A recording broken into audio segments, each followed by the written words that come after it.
খাই না বাবা, ওয়াজ খাইতে খাই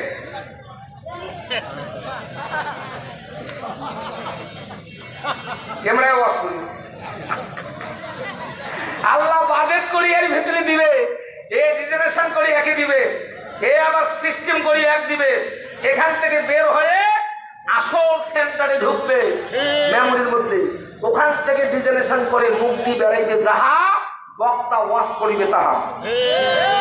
এর একটা বারে একটা কমে বলার কোন শক্তি বক্তার নাই, কারণ বক্তার ওয়াজ, বক্তা যে ওয়াজ করে তার ওয়াজ। জি জি জি জি জি, এটা যদি মানুষ বুঝতো মাইকিং পোস্টার করা লাগতো না। আহা, মানুষ দৌড় দিয়ে ছুটে আসতো। আল্লাহু আকবার বলেন। এই জায়গায় আল্লাহর কথা বলা হবে, আল্লাহর কথা শোনার জন্য মানুষ যাবে না? আহা, অবশ্যই যাবে। আল্লাহু আকবার বলেন। কারণ মানুষকে বিবেকের মধ্যে জানতে হবে যে আমি আল্লাহর কাছ থেকে আসছি, কিছুদিনের জন্য আবার আল্লাহর কাছে যাওয়া লাগবে। তা আমি আল্লাহর কথা না শুনিয়া তার কথা শুনবো? এই যুবকগুলো যদি চিন্তাটা করতো তাহলে ওরা আজকে বাইরে থাকতে পারতো না, ওরা মাঠে আসতো। ঠিক না?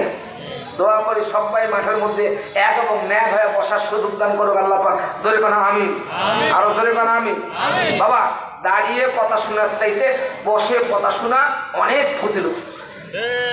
প্যান্ডেলের ভিতরে থাকা আর বাইরে থাকার মধ্যে আসমান জমিন তফাৎ।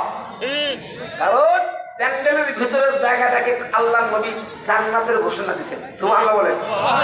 বাইরের কোনো গ্যারান্টি দেয় নাই। আর মিস্টার ইবলিস কিন্তু আমাদের পরম শত্রু। কখন যে গুতা দিয়ে একটা বেকাজাত খেলাইবে, হয়ে গেল এমন বেকাজা হয়ে যাবে, ওটা নিয়ে কেস কাছারি হবে। কি এই জন্য বাইরে না থাকাই ভালো। হয়ে যুবক বাইরা, বাবারা আসো, ভিতরে আসো, বাইরে থাকার দরকার নেই। আল্লাহু আকবার বল। লিল্লাহি তাকবীর, লিল্লাহি তাকবীর।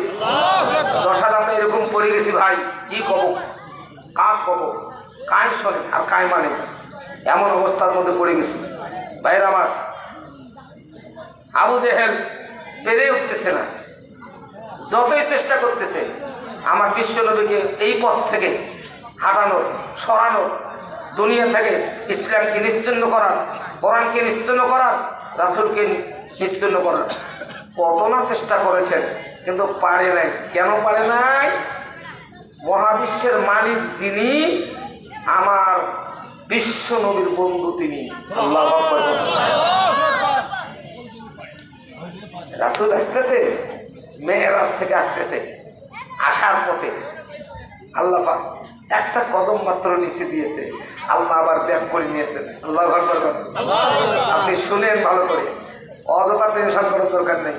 আপনার যত টেনশন আমি নিছি দায়িত্ব। সুবহানাল্লাহ বলেন। আপনার উম্মতের যত চিন্তা আমি আমার কুদরতের হাতে সুপর্দ করে নিছি। আল্লাহু আকবার। আমি বিশ্বের মধ্যে যত নবী পাঠাচ্ছি সমস্ত নবীকে মুজিজা দিয়েছি, নবীদেরকে বিদায় দিয়েছি, মুজিজা আউট করে নিয়ে আসছি। আপনাকেও মুজিজা দিয়েছি, কম বেশি সবাইকে দিছি, কিন্তু আপনাকে গনে গনে গনে গনে 3001টা মুজিজা দিয়েছি। আল্লাহু আকবার। 3001টা মুজিজা। আরো তো আছেই। মুফাসসিরিন ইকরাম দেখছেন যে কোরআন শরীফের প্রত্যেকটি অক্ষর মুজিজা। আল্লাহু আকবার। একটা জের, একটা জবর, একটা পেশ, জজম, তাসদীদ সবগুলো মুজিজা। আল্লাহু আকবার। বুঝলেন না? আল্লাহ বলেন, নবী গো আপনি টেনশন করবেন না, কারণ আমি আপনাকে বিদায়ের বেলা মদিনার জমিনে শোয়া রাখবো, কিন্তু আপনার উম্মতের দায়িত্ব আমি আমার কুদরতের হাতে রাখবো।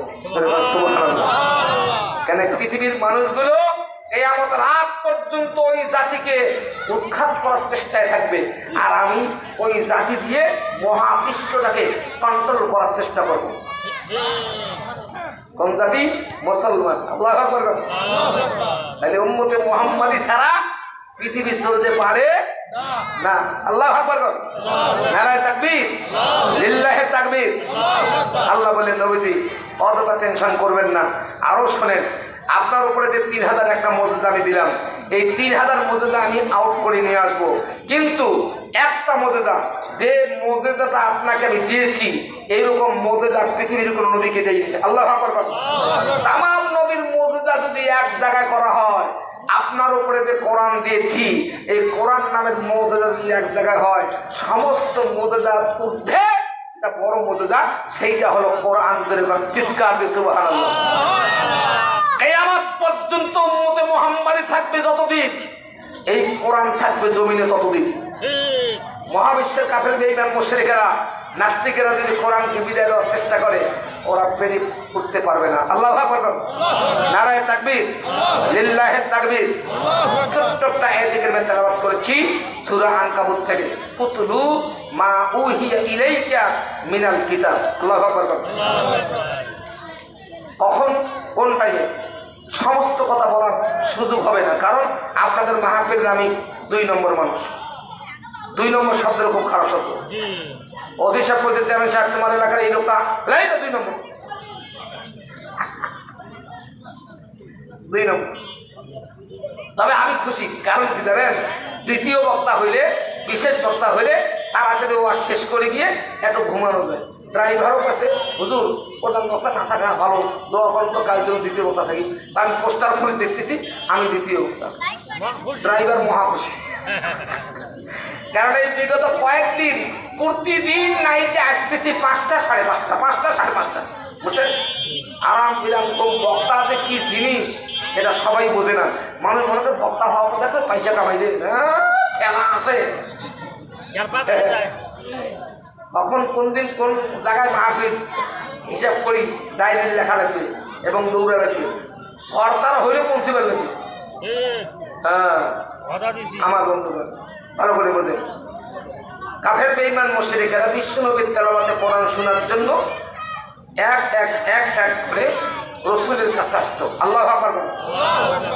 কিন্তু সবচেয়ে বেশি কোরআন শরীফ শুনেছেন যে ইসলামের 1 নম্বর দুশমন সে আবু জাহেল।